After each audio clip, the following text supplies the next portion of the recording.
Olá e sejam bem-vindos ao Diário de Criaturas, onde estudamos o sobrenatural e como combatê-lo. No episódio de hoje, iremos voltar para a Grécia Antiga para falarmos de um de seus monstros mais ferozes, o Minotauro. Entenderemos sua história, suas características e como ele foi derrotado. Ao contrário do que meus amigos fãs de God of War podem achar, o Minotauro não é uma espécie de criaturas composta por vários indivíduos, e sim, um único ser que foi amaldiçoado com essa forma. Para entendermos suas origens, precisamos ir à ilha de Creta, onde Minos, um dos muitos filhos de Zeus, assumiu o poder após a morte do último rei.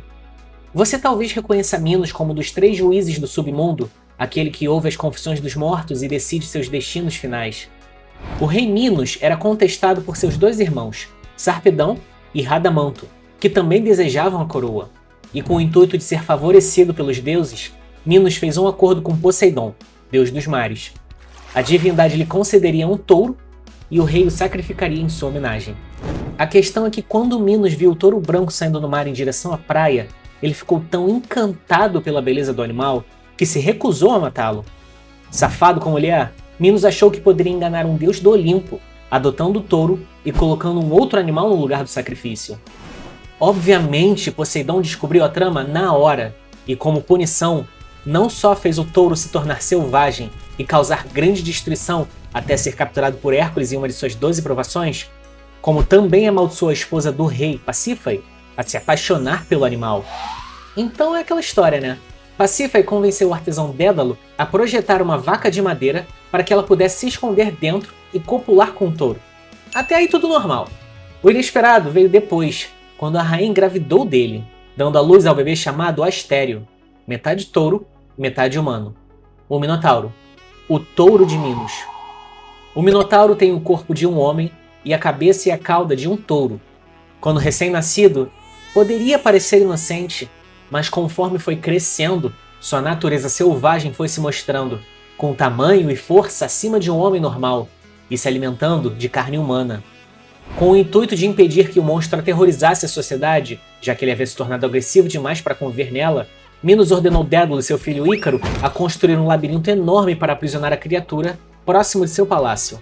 Não fica muito claro o porquê de Minos não tentar matar o Minotauro.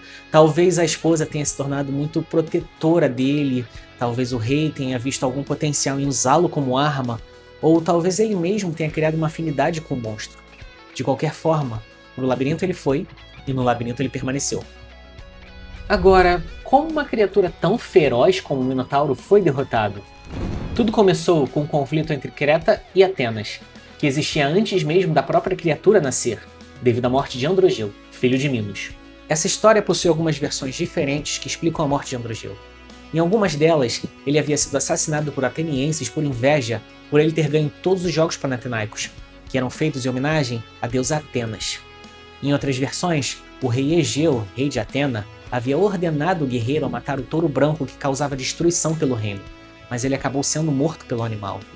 De qualquer forma, Minos havia culpado os atenienses pela morte de seu filho, e quando assumiu o reinado, declarou guerra contra essa nação. Após sair vitoriosa do conflito, Creta não exigiu dinheiro ou escravos.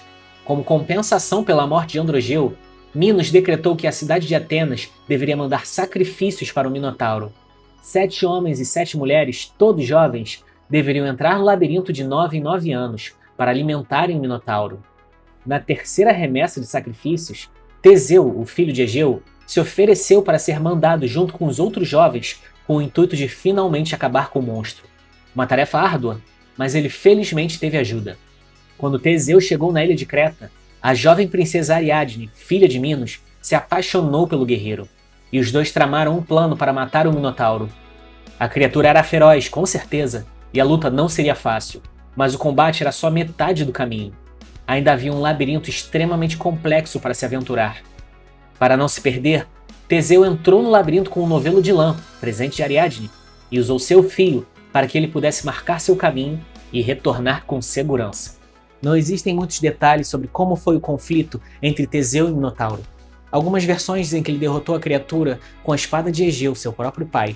Outras versões dizem que ele conseguiu ganhar com um golpe só.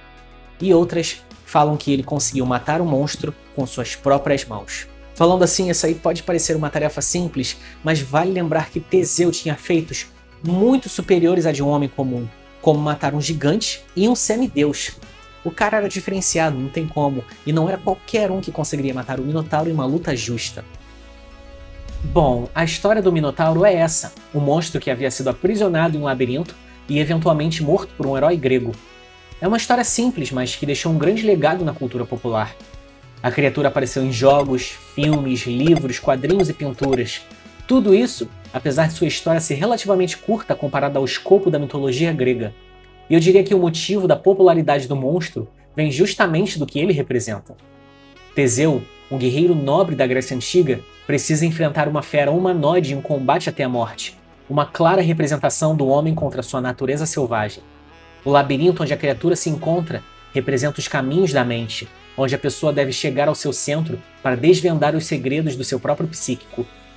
E, finalmente, os fios de novelo de lã de Ariadne representam os laços feitos pelo homem em sua vida, além de sua sabedoria desenvolvida pelo autoconhecimento.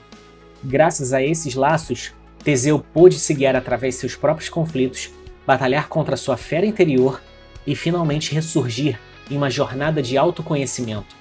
O homem persistiu, enquanto a besta foi derrotada. Essa é só uma interpretação do mito, existem outras formas como podemos enxergá-lo, como, por exemplo, a morte do Minotauro por Teseu simbolizar o rompimento das relações entre Atena e Creta, ou através de dados históricos podemos também entender que os sacrifícios eram feitos por um sacerdote que usava uma máscara de touro e o monstro foi criado a partir do medo que as pessoas sentiam dele.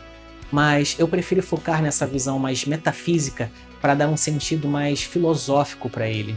Bom, pessoal, espero que tenham gostado desse episódio de Diário de Criaturas. Se você tiver alguma sugestão para o próximo vídeo, deixe aqui nos comentários. E não esqueça também de deixar um like e se inscrever no canal caso não tenham feito. Um grande abraço e até a próxima.